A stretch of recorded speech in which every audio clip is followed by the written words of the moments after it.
కట్టుకున్నోండి కాదు, కట్టినోండి. నేను 70,000 మందికి తాయెత్తులు కట్టే కానీ ఒక్కటి నేను కట్టుకోలే.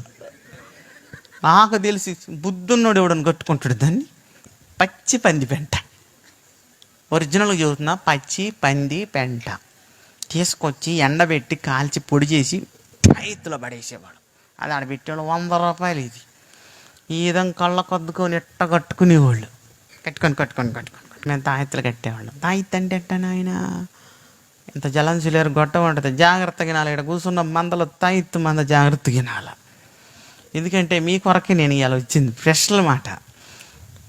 నువ్వు పగల కొట్టద్దు, చెప్పేది నువ్వు. పగల కొట్టేవాడికి ఇంత రేకు దొరికిద్ది. మన హిందూ సహోదరులు ఏమంటారు, అక్షరేఖ అంటారు.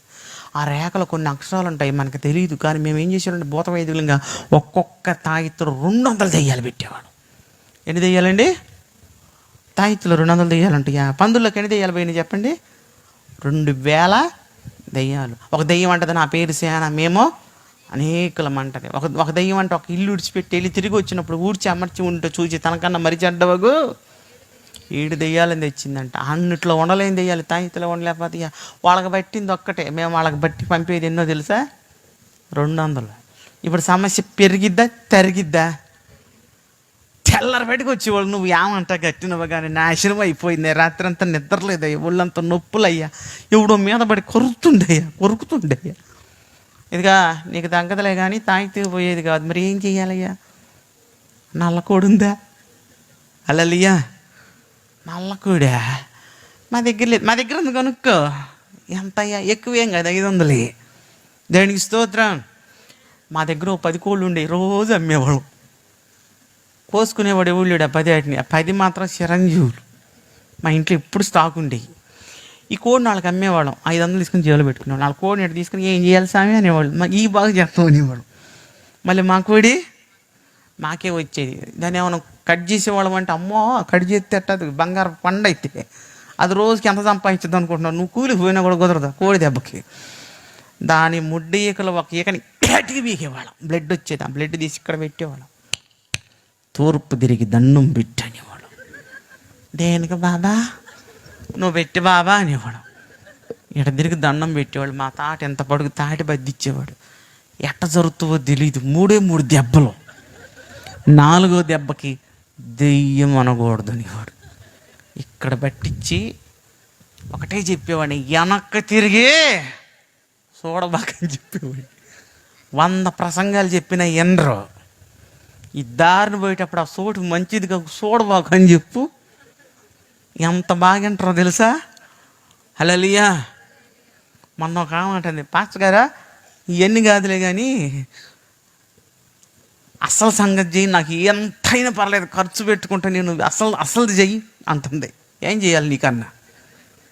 2 మేకలు తెస్తాను, బలిచ్చి నా మీద నెత్తురుపోయాయి, అప్పుడు బాధ దెయ్యం అంటుంది. ఏసు రక్తమే 10 రూపాయలు కూడా ఇది గుళ్ళోకి 2 మేకలు ఎత్తదంట. దేవునికి స్తోత్రం. ప్రియమైన దేవుని బిడ్డలారా, సరేనని ఆ పరిని కర్ర తీసుకొని ఇక్కడ పెట్టి పీకేవాడినే 3 దెబ్బలు. పెళ్ళి మన మీకు 4వ దెబ్బ కర్ర ఎత్తి అడిగేవాడిని, ఉందా దెయ్యం అని. లేదయ్యా పోయి ఉన్నదంటే ఎన్నోది పడుద్ది, తెంటేనే ఇలినేది.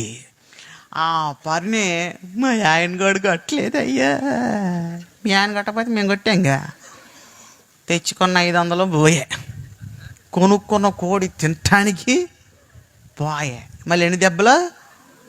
కూస్తి కాదు దెబ్బ, వారం పట్టుద్ది వాపు తగ్గటానికి. అట్ట జరిచేవాడిని నేను. అప్పుడు వయసులో ఉన్న 18-19 సంవత్సరాల వయసులో.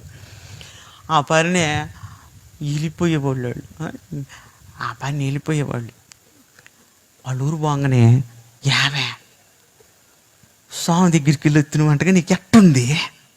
ఏం చెప్పేది సాక్ష్యం మీకే కదా, వాళ్ళకి కూడా వచ్చి సాక్ష్యాలు చెప్పటం. ఆ పిల్లగాడ జరిసిండే ఒంట్లో అన్నీ పోయినాయి అనేది. అయితే నేను కూడా పోయేస్తా, పోయిరా. ఎందుకంటే 2 దన్నులు తిందగా దీన్ని కూడా వేపియాలి 4 కోటింగ్ అని. ప్యాం కాదు కచ్చా. ఆ మధ్యాహ్నం రావటం మొదలుపెట్టారు. తెల్లరిపడి కాకులు ఎక్కడుండేవాళ్ళు కొంప ముందు. దేనికి వచ్చిండ్రంటే పెందల కాడు పంపించి సామనేవాళ్ళు. ఏం చేసి తన్ని నా సర్వీసులో నేను జరిచాను కదా జనాన్ని. ఈ చెయ్యులు కూడా నొప్పులు వచ్చాయి, కొట్టి కొట్టి కొట్టి నొప్పులు వచ్చాయి, చలి జ్వరం వచ్చేది. తాత నేను ఇలా కొట్టలేనేవాడు. మా తాత అనేవాడు మనం జరగకపోతే వాళ్ళే వచ్చి మనల్ని కొడతారా అట్ట అనకూడదనేవాడు. ఓపిక తెచ్చుకొని కొట్టి అట్ట బతికినోడిని. ఇవాళ పాస్టర్ అయ్యాక బైబిల్ తీసుకుంటే తంతం కాదు, నన్ను దంతరేమని భయం అవుతుంది. దేనికి పాస్టర్ గారు వినటానికి బాగానే వింటదేమో, ఎన్నంత సేపు వినంటదే. ఏంది ఇలా పాస్టర్ గారు నా గురించే చెప్పినట్టున్నాడు వాక్యం. పక్కన ఉంటుంది అవనే ఎవరితో చెప్పిందే నీ మీద, అందుకే ఇలా వాక్యం అంతా నీదే. నేను రాను ఇంక ఈ మందిరానికి, నాకు వద్దు అయ్యగారు. ఇంతమందిలో పెట్టుకొని నా గురించి ఇట్ట చెబుతుడే వాక్యం. నేను రాని. ఏ మందిరానికి పోతాం, ఊళ్ళో ఉందంట బరిగొడ్ల మందిరం ఒకటి, అక్కడికి పోద్దంట. ఎందుకంటే చెత్తేసి రుద్ది సోపేసి పోతారంట ఒంటికి. హారిని ఇలా వాక్యం చెబుదామంటే ఎవడు కోపం వస్తుందో భయం అవుతుంది. ఈ వాక్యం తీసుకుంటే ఏం తగులుద్దో, ఆమెకు తగులుద్దో, ఆమెకు తగులుద్దో అని ముందు నాకు టెన్షన్ వస్తుంది. వీళ్ళు కోపం వచ్చి ఏడమానుకుంటారని. ఆ రోజు తంతే అడిగినోడు ఇలా వాక్యం చెబుతుంటే నాకు వస్తుంది. మళ్ళీ వీళ్ళు ఏమంటారు తెలుసా, చిన్న గొర్రె పిల్లను నేను యేసయ్య నువ్వా. ఈ విధంగా పాటగారి మీద చెప్పడం నువ్వు చిన్న గొర్రెవే, నువ్వు గొర్రె పెట్టవవుతావమ్మ బర్రెవైతే. హల్లెలూయా. జాగ్రత్త. నీ దైవజనుడిని వాక్యం చెప్పేటప్పుడు మనకి ఏదైనా తగలొచ్చు. ఇప్పుడు అయ్యగారు చెప్పినా నాకు తగలొచ్చు. నీతో ఎవరికి మాట్లాడుతున్నారు, దేవుడు మాట్లాడుతున్నాడు అనుకోవాలి. కానీ నా గురించి చెబుతుంది. ఎందుకు చెప్పదు, నీ గురించి చెప్పటానికి జనాలకి పని. ఇంకా హల్లెలూయా. ఆ విధంగా డబ్బు సంపాదించేవాళ్ళు. ప్రియమైన దేవుని బిడ్డల రెండో రకమైన చెప్తున్నాను నేను, ఇది ఇంకా అవసరమైంది. పచ్చి పంది పెంట. ఒరిజినల్గా చెబుతున్నా, పచ్చి పంది పెంట తీసుకొచ్చి ఎండబెట్టి కాల్చి పొడి చేసి రైతులో పడేసేవాడు. అది ఆడ పెట్టేవాళ్ళు 100 రూపాయలు. ఇది ఈ విధంగా కళ్ళ కొద్దుకొని ఎట్ట కట్టుకునేవాళ్ళు. కట్టుకొని ఆ పంది పెంట బూడిద ఆడబోతే ఆ పరినెట్ట పుట్టుకొని ఆ నోట్లు తీసుకునేవాడు. అయ్యే తినేస్తున్నారు దాదా అనేవాడు. మనకెందుకురా, వాళ్ళు తింటే మనకెందుకు, తినకపోతే మనకెందుకు, మెలకొని ఉండరు అనేవాడు. గుప్పులు నవ్వులు మింగేసేవాళ్ళు అంతే. నేనైతే కొన్ని 100 మందికి తినబెట్టా. ప్యామింది కాదు, పంది పెంట. ఆ పని తిని పడేసేవాళ్ళు. అబ్బా ఎంతమంది తినరు లెక్కలేదు. ఇవాళ యూట్యూబ్లో నా సాక్ష్యం అంటున్నారు, అరే ఈడు ఆ రోజు ఆ విధంగా పడేసి బాది ఇవాళ ఏమి లేదండి నేలకి బయట పెడతాను. వీడు ఏడుందో వాడు నెంబర్ చూడండి. హల్లెలూయా. మొన్న ఫోన్ చేసింది. ఫోన్ చేసి ఫోన్ అలా ఎత్తా, ఎవరండి అన్న. ఒరి సన్నాసి అట్ట అనకూడదు, నేను పాస్టర్ గారిని అన్న. పాస్టర్ గారు వేడా చెప్పేది వినరా. ఒరే నేను ఇంకెన్ని బూతులు తిట్టాలనిపిస్తుంది నాకు అంటుంది. నువ్వు తిట్టొద్దక్క, కారణం చెప్పన్న. 20 సంవత్సరాల క్రితం నీ దగ్గరికి నేను వచ్చాను రా అంది. వస్తే అన్న 2 కిలోలు బూడిద నా ముఖాన్ని కట్టేవరు నువ్వు అంది. ఏం చేయమన్నానంద. పరగడుపునే నీళ్ళలో కలుపుకొని ఉదయాన్నే తాగమంటే 2 నెలలు తాగారు. నీ మాట వినంద. తాగేసావు అన్న. ఏమో నాకు గుర్తులేదు, చాలా మందికి ఇచ్చానన్న. ఈ తొరసన్న చూడా, ఒరే నీ మాటలు నమ్మి నేను 2 నెలలు తాగానరా. ఇవాళ నీ వాక్యం వింటుంటే పంది పెంట బూడిది ఇచ్చానని చెబుతున్నావు. అరే నాకు ఇచ్చిన బూడిద అదే ఇదే కదా అంది. నేనమ్మా అదే మీదన్న. హల్లెలూయా. ఒరే నాకు రోజు లేచిన కాడి నుంచి అదే గుర్తుకొచ్చి అన్నం తినబుద్ధి కావట్లేదురా అంటుంది. హల్లెలూయా.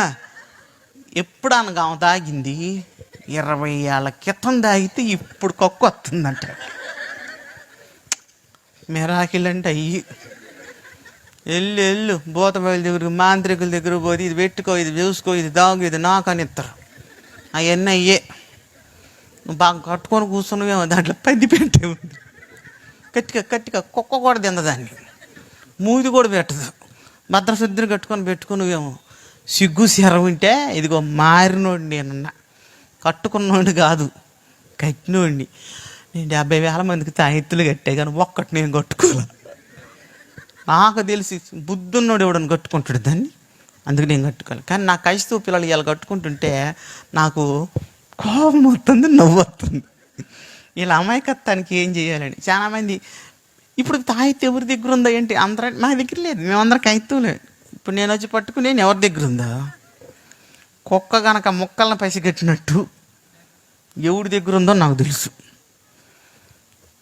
పాటర్ గారు చెప్పినంత చెప్పి మధ్యలోకి వస్తానంటాడు. ఏంది హల్లెలూయా, బీపీ వచ్చి సావబాకు, నేనేం రాను.